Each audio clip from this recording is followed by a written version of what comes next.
నమస్తే. భారత ఆర్థిక సంక్షోభానికి కారణం ఇరాన్ యుద్ధమేనా? తెరపై కనిపిస్తున్న యుద్ధం వేరు, తెర వెనుక జరుగుతున్న విధ్వంసం వేరు.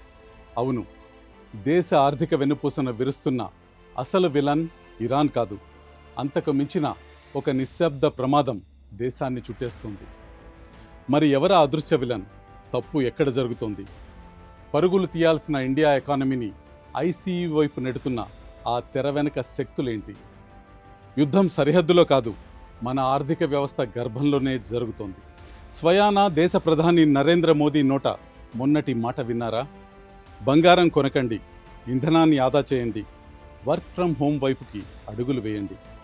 ఇది కేవలం ఒక ప్రధాని ఇచ్చిన సాధారణ సలహా కాదు, రాబోయే రోజుల్లో దేశాన్ని చుట్టుముట్టబోయే ఒక పెను తుఫానుకు ముందస్తు హెచ్చరిక.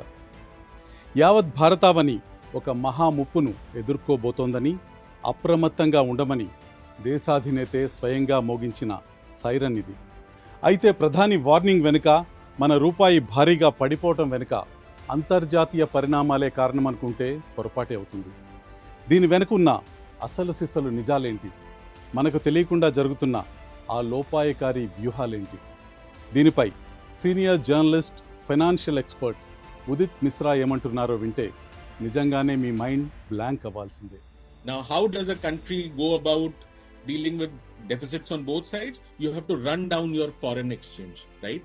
Because dollars are going out on both accounts. Money is flowing out on both accounts. And we say dollar because dollar is the currency in which most transactions are denominated.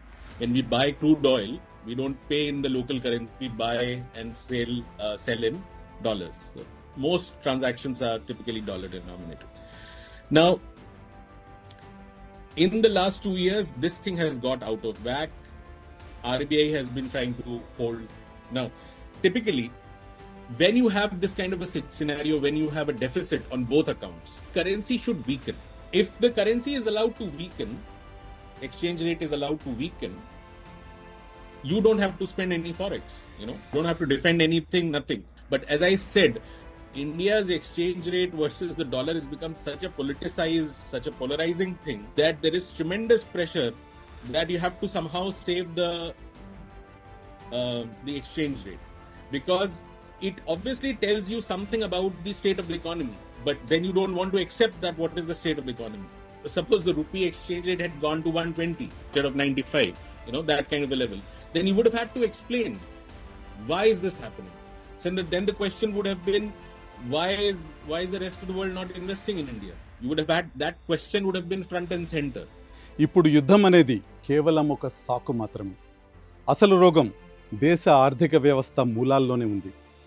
2 ఏళ్లుగా రూపాయి పాతాళానికి పడిపోతుంటే డాలర్ బలపడుతోంది, రూపాయి తగ్గటం కాదు అంటూ మేధావి మాటలతో cover చేశారు. మరి ఇప్పుడేమైంది? అంతర్జాతీయ మార్కెట్లో డాలర్ డీలా పడినా మన రూపాయి మాత్రం కోలుకోలేకపోతుంది. లెక్క చాలా సింపుల్. దేశంలోకి వచ్చే డాలర్ల ప్రవాహం ఆగిపోయింది, బయటకు పోయే డాలర్ల వరద పెరిగిపోయింది. క్రూడ్ ఆయిల్, గోల్డ్, ఎలక్ట్రానిక్స్ కోసం మన ఖజానా ఖాళీ అవుతుంది. ఒకప్పుడు విదేశీ ఇన్వెస్టర్లు ఇండియా వైపుకు పరుగులు పెట్టేవారు, కానీ నేడు ఇక్కడ పెట్టుబడులు పెట్టాలంటేనే వెనకాడుతున్నారు. దీనికి తోడు మన స్వదేశీ కార్పొరేట్లు సైతం విదేశాల్లోనే పెట్టుబడులు గుమ్మరిస్తున్నారు. నిజం చెప్పాలంటే లక్ష్మీదేవి మన ఇల్లు దాటి బయటకు వెళ్తోంది తప్ప తిరిగి లోపలికి వచ్చే మార్గాలన్నీ మూసుకుపోయినట్టు కనిపిస్తున్నాయి. ఇలాంటి సంక్షోభం వస్తే ఏ ప్రభుత్వమైనా ఏం చేస్తుంది? చాదస్తపు సలహాలు ఇస్తుంది. తక్షణ ఉపశమనం కోసం ప్రజలను ఖర్చులు తగ్గించుకోమంటుంది. బంగారం కొనద్దు, పెట్రోల్ వాడద్దు అంటూ డాలర్ల డిమాండ్ను తగ్గించడానికి తాత్కాలిక రూట్ మ్యాప్లు గీస్తుంది. కానీ నెలకు సగటున 20,000 కూడా సంపాదించలేని కోట్లాది మంది సామాన్యులున్న దేశం మనది. ఇక్కడ లగ్జరీలు తగ్గించుకోవటానికి వాళ్ళేం కోటీశ్వర్లు కాదు. ఖర్చులు తగ్గించుకోమంటే వాళ్ళు పూట గడపటం ఆపేయాలా? పిల్లల పాలు బంద్ చేయాలా? ఆకలిని తట్టుకుని చావాలా? బంగారాలు, కార్లు కొనేవాళ్ళకి పొదుపు ఒక ఆప్షన్ అవుతుంది. కానీ రెక్కాడితే కానీ డొక్కాడని సామాన్యుడికి ఖర్చులు తగ్గించుకోమనటం అంటే బతకటం ఆపేయని శాసించటమే. భారీగా పెరుగుతున్న ఇంధన ధరల సెగ రవాణాను రణరంగంగా మారుస్తుంది. పాలు, కూరగాయలు, మందులు ఏది ముట్టుకున్నా నిప్పుల కొలిమే అవుతుంది. ధరల మంట దేశాన్ని దహించేస్తుంటే ఈ పెరిగే ద్రవ్యోల్బణం సామాన్యుడి నడ్డి విరిచి మరీ కుప్ప కూలుస్తుంది. ఆర్థిక రంగంలో వినిపిస్తున్న కొందరు నిపుణుల మాటలు ప్రస్తుతం దేశానికి కొండంత ధైర్యాన్ని ఇస్తున్నాయి. గుర్తుపెట్టుకోండి, ఇది 1991 నాటి సంక్షోభం కాదు. బంగారం తాకట్టు పెట్టిన నాటి చేదు జ్ఞాపకాలు చరిత్ర మాత్రమే.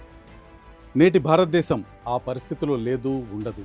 సమరానికైనా సిద్ధమే అనేలా మన విదేశీ మారక నిల్వలు నేడు అత్యంత శక్తివంతంగా, సమృద్ధిగా ఉన్నాయని కొందరంటున్నారు.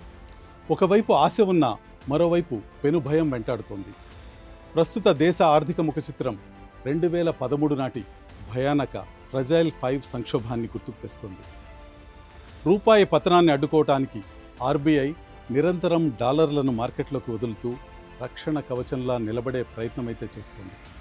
కానీ ఆర్బీఐ దగ్గరున్న విదేశీ మారక నిల్వలు అపరిమితం కాదు.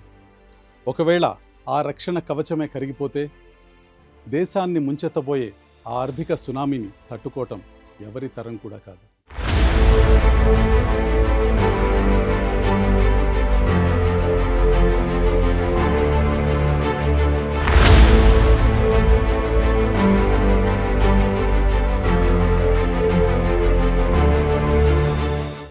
ఇంతకీ అసలు సమస్య ఎక్కడుంది? నమ్మకమే ఇక్కడి సమస్య. అవును, నమ్మకమే ఇక్కడ ప్రధానమైన సమస్య. ఆ నమ్మకమే దీనికి పరిష్కారం. కానీ చేదు నిజం ఏంటంటే ప్రపంచ దేశాలకు భారత్ మార్కెట్పై నమ్మకం సడలుతోంది. కోటలు దాటే స్పీచ్లు ఇస్తే పెట్టుబడులు రావు. క్షేత్రస్థాయిలో పరిస్థితులు మారాల్సి ఉంటుంది. ఇక్కడ వ్యాపారం చేయటం సులభం కావాల్సి ఉంటుంది. ట్యాక్స్ రూల్స్ పేరిట సాగే వేధింపులు, పర్మిషన్ల చుట్టూ తిప్పే రెడ్ టేపిజం బద్దలు కావాలి. లోపల ఉన్న క్యాన్సర్ని దాచిపెట్టి పై గాయాలకు బ్యాండేజ్ వేస్తే లాభం ఉండదు. వ్యవస్థకు పట్టిన అసలు వ్యాధికి చికిత్స చేయాలి. పై మెరుగులతో మోసం చేస్తే లాభం ఉండదు. ప్రధాని మోదీ చెప్పినట్టు కార్పొరేట్ ఉద్యోగులకు work from home policy okay. కానీ ఫ్యాక్టరీలో రెక్కలు ముక్కలు చేసుకునే కూలీ, రోడ్లపై రేయింబవళ్లు తిరిగే డ్రైవర్, పొలంలో నెత్తురు చెమటగా మార్చే రైతు, వీళ్ళంతా ఇళ్లలో కూర్చుంటే దేశం నడుస్తుందా? వీళ్లకు వర్క్ ఫ్రమ్ హోమ్ సాధ్యమేనా? కామన్ మ్యాన్స్ కన్జంప్షన్ ఇప్పటికే పాతాళానికి పడిపోయింది. ఆదాయం లేక, రేపటిపై నమ్మకం లేక సామాన్య ప్రజలు భయంతో ఖర్చు చేయటం ఆపేస్తున్నారు. జేబులో రూపాయి బయటకు తీయాలన్నా వణికిపోతున్నారు. ప్రజలు ఖర్చు చేయటం ఆపేస్తే మార్కెట్లు నిలువునా మందగిస్తాయి. మార్కెట్లో కొనేవాడు లేకపోతే కంపెనీల ఉత్పత్తులు మూలపడతాయి. పరోక్షంగా కార్పొరేట్ కంపెనీల ఆదాయాలు కుప్పకూలుతాయి. ఆదాయం లేని కంపెనీలు చివరకు చేసేది ఒక్కటే, ఉద్యోగాల కోత. కంపెనీలు నష్టాల్లోకి వెళ్తే సామూహికంగా ఉద్యోగాలు ఊడిపోతాయి. అప్పుడు మధ్యతరగతి, దిగువ తరగతి అనే తేడా లేకుండా అందరి ఇళ్లల్లోనూ చీకట్లు అలుముకుంటాయి. భారతీయుడికి బంగారం అంటే కేవలం ఒంటి మీద నగ కాదు, సామాన్యుడి పాలిట ఏకైక ఇన్సూరెన్స్ అది. అలాంటి బంగారాన్ని కొనొద్దంటే రెక్కాడితే గాని డొక్కాడని పేదవాడు తన రక్తాన్ని చెమటగా మార్చి చేసే పొదుపును ఎక్కడ దాచుకోవాలి? ఇది సామాన్యుడిపై జరుగుతున్న ఆర్థిక అణిచివేత కాదా? కళ్ళు మూసుకుంటే కాకమ్మ కథలు వినపడతాయేమో కానీ చేదు నిజాలు ఎప్పటికీ మాయం కావు. ఇప్పటికైనా ప్రభుత్వం తన ఆర్థిక లోపాలు అంగీకరించి పారిశ్రామిక రంగాన్ని బలోపేతం చేయాల్సి ఉంటుంది. ఉపాధిని పెంచాల్సి ఉంటుంది. లేదంటే రాబోయే రోజుల్లో ప్రతి సామాన్య భారతీయుడి ఇల్లు ఆకలితోనో, అప్పులతోనో ఒక్కో రోజు ఒక్కో యుద్ధక్షేత్రంగా మారటం ఖాయం. When hope is taken away, survival becomes a battle.